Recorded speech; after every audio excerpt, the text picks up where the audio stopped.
নমস্কার দর্শক বন্ধুরা, সুরুচি বাংলার রান্নাঘরে আপনাদের সবাইকে স্বাগত জানাচ্ছি।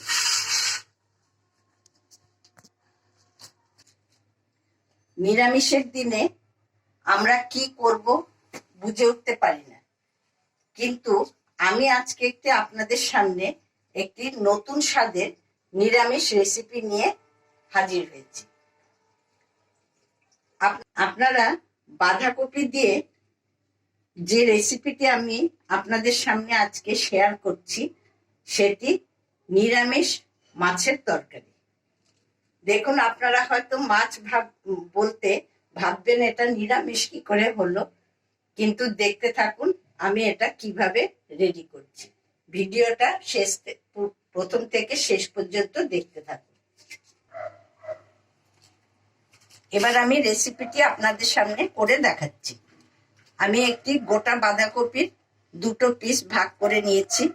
এইবার আমি বাঁধাকপিটি পিস পিস করে কেটে নেব।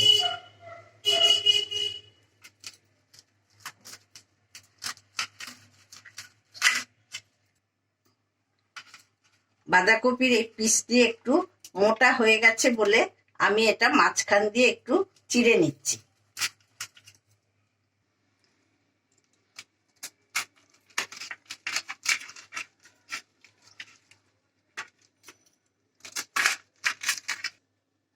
এবার আমি এই পিসগুলো এই কাঠি দিয়ে এটাকে গেঁথে নেব। পরপর আমি এভাবে গেঁথে নিচ্ছি।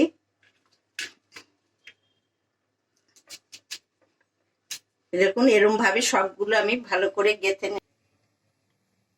এবার আমি এতে জলটা গরম করে এই পিসগুলো জলে আমি একটু নুন দিয়ে দিলাম, দিয়ে নুনটা ঘেটে আমি জলটা একটু গরম করে নিচ্ছি।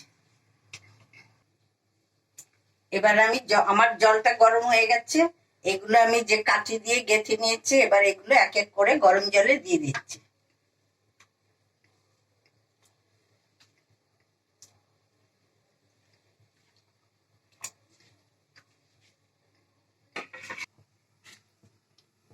এই বাঁধাকপির কালিয়া করতে আমার এই পেঁয়াজ বাটা নিয়েছি, পেঁয়াজ একটু সামান্য কুচিয়ে নিয়েছি, আর একটু আদা কুচি, আর এটাতে আছে কাজু বাটা, কিশমিশ, একটু পোস্ত আর নারকেল বাটা। এই বাটাটা আপনারা না দিলেও পারেন, কিন্তু এটা আমি ঘরে আমার উপকরণগুলো আছে বলে আমি এটা একটু কাইটা গ্রেভিটা ভালো হবে এই জন্য এইভাবে আমি একটু করে নিয়েছি। আর লাগবে বেসন।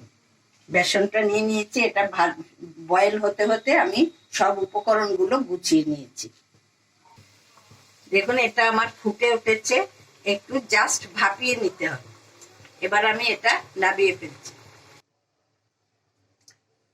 আমি বেসনটা গুলতে গুলতে আমি তেলটা গরম হতে দিলাম।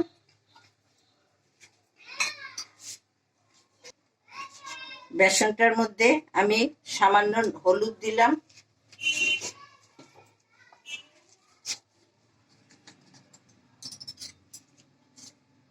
একটু লঙ্কার গুঁড়ি দিলাম,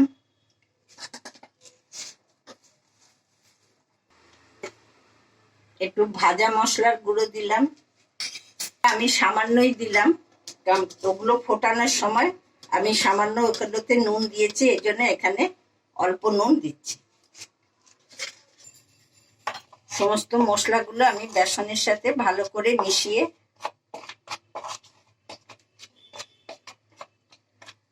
অল্প অল্প জল দিয়ে আমি এটা গুলে নিচ্ছি।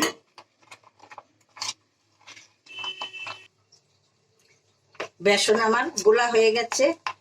খুব পাতলাও গুলবেন না, আবার খুব ভারীও গুলবেন না, এরকম হলেই হবে। এবার আমি এই একটা একটা করে বেসনে ডুবিয়ে আমি এটা তেলে ভাজবো।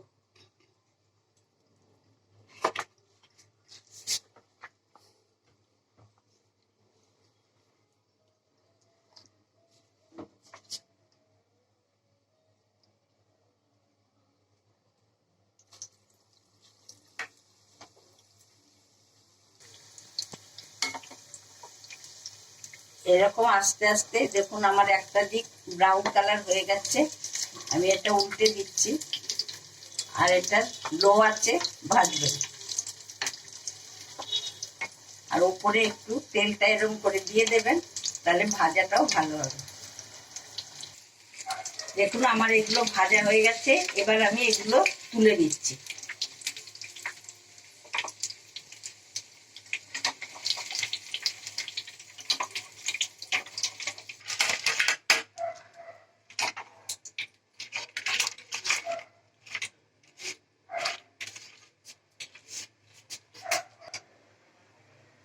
দেখুন এক একটা আকৃতি ঠিক মাছের আকারে হয়েছে, সেই জন্য এটার নাম হচ্ছে নিরামিষ মাছের তরকারি।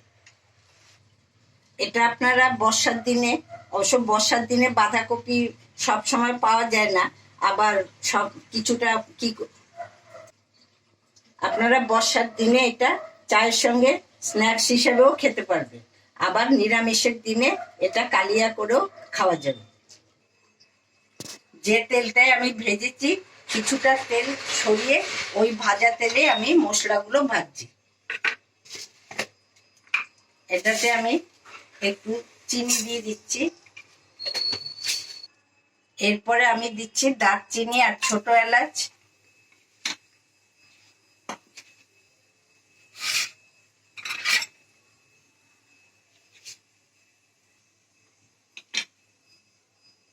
তারপরে দিচ্ছি পেঁয়াজ কুচি,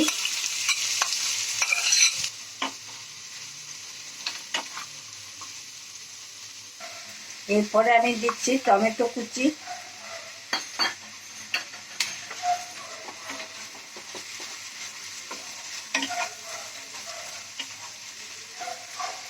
এরপরে আমি দিচ্ছি আদা কুচি, এরপরে আমি এতে 2 চামচ পেঁয়াজ বাটা দিচ্ছি, 1/2 চামচ হলুদ দিলাম, 1/2 চামচ লঙ্কার গুঁড়ো দিলাম, আপনারা ঝালটা যে যেমন খান সেইভাবে দেবেন, 1 চামচ জিরে গুঁড়ো দিলাম, 1/2 চামচ নুন দিলাম। তারপর আমি এতে সামান্য একটু কড়াইশুঁটি ছড়িয়ে দিলাম।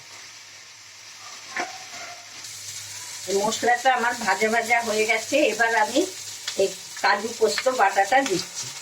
এই বাটাটা আমি এর আগেও একবার বলেছি, এটা আপনারা না দিতেও পারেন, আমার ঘরে উপকরণগুলো ছিল বলে আমি গ্রেভিটা টেস্টির জন্য এটা দিয়েছি। এবার আমি এতে একটু জল দিয়ে দিয়ে ভাজা ভাজা করছি, আর নাহলে এটা কড়াতে, অবশ্য ননস্টিকের কড়াতে লাগে না, তবুও আমি একটু জল দিয়ে ভাজা ভাজা করছি। এতে আমি একটু গরম মশলা দিচ্ছি, তারপরে দেব একটু কাশ্মীরি মির্চি,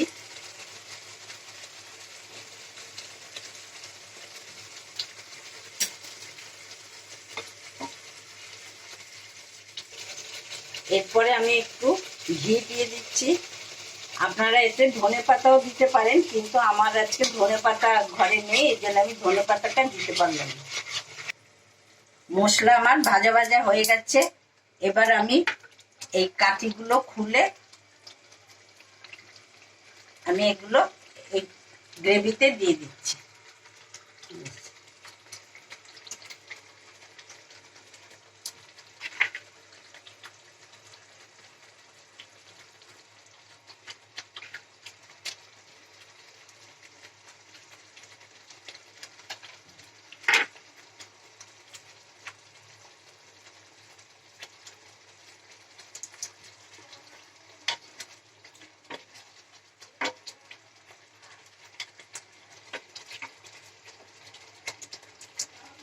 আমার এটা রেডি হয়ে গেছে, এটা গ্রেভিতে দিয়ে আর বেশি ফোটাবেন না। এবার আমি এটা নামিয়ে পরিবেশন করব।